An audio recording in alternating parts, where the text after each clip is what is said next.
هلو بنات، شلونكم حبايبي؟ يا مساء الخير، مساء العافية عليكم.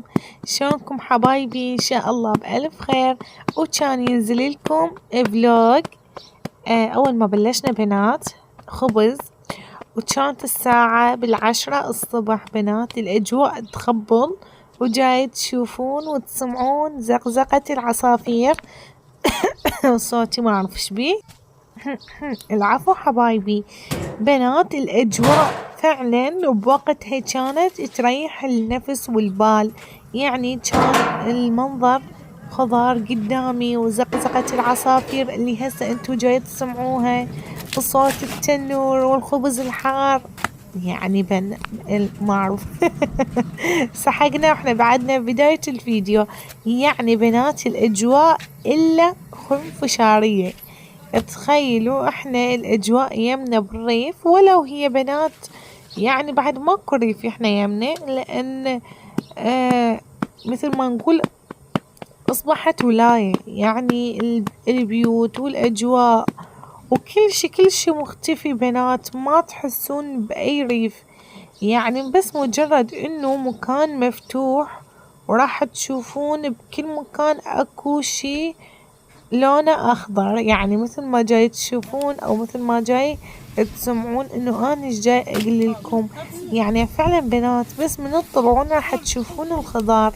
وهذا أي شي العفو أي شخص يحب هذا الشي ويتمنى هذه الأجواء.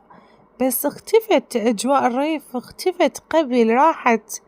يعني ماكو هسه. يعني ما أعرف، بس المكان اللي أنا قاعدة بيه ما جاي أشوف إنه مثل قبل ريف قبل. فلذلك بنات هاي الأجواء اللي يحبها قلبي.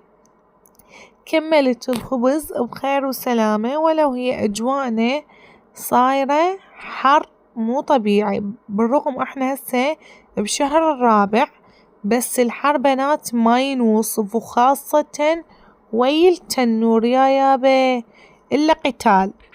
كملت وشفت عندي الكمبار ضامته، واني من يوم 23 رمضان شلت الكمبار ولسه ما غاسلته، تخيلوا. واني كملت خبيز وحسيت روحي فحطانة، قلت خلي هي فحطة. هي تعبة وخلي ابلش بيه وانظفه.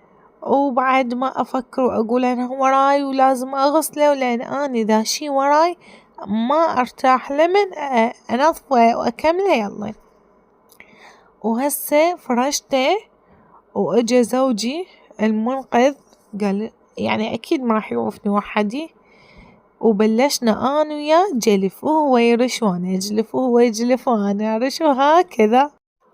وانتو بنات اكتبولي بالتعليقات يمتى شلتوا الكمبار وغسلتوا، وشنو مسمياتكم إلى كمبار زولية أو إلها اسماء أخرى. أني هو كمبار، يعني خاف إنه تقولون هو شنو الكمبار. فبنات أني وزوجي وأم زوجي وياي همين صرنا يعني قبينا قبة واحدة حتى شنو يخلص، لأن هو شنو مثل ما جاي تشوفونه بنات كلش كبير هو. حبايبي هنا اكو بنات بالتعليقات كاتبات لي انه من وين انتي، واني بكل فيديو انزل لكم معلومات عني. وهسه ارجع اقول لكم اني حوراء من النجف، عندي 2 بنوتات ومتزوجة. اني اهلي بكربلاء العفو، ومتزوجة بالنجف. وبالنسبة زوجي عسكري. اللي يسألين وقالن شنو زوجك وظيفته، زوجي عسكري. وبالنسبة لشغلي اني صاحبة بيج على التيك توك. يعني مثل ما جاي تشوفون انه بهاي الفترة الكل جاي يشتغل مثلا ملابس، أحذية، تكرمون، أمازون، المنزلي اللي هسه على تيك توك متوفر حاليا. اي هذا هو عملي بنات. وعندي هاي القناة احب انزل لكم بيها يعني كم مقتطفات من الاكلات، التنظيفات، وهكذا يعني طلعات منا.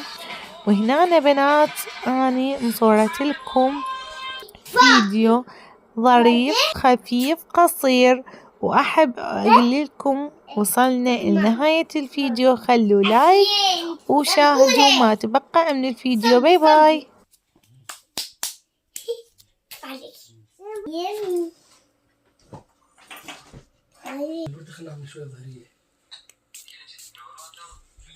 وين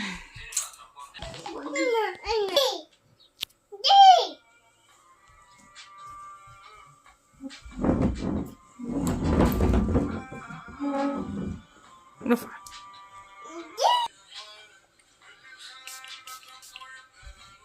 سو باي باي. باي باي.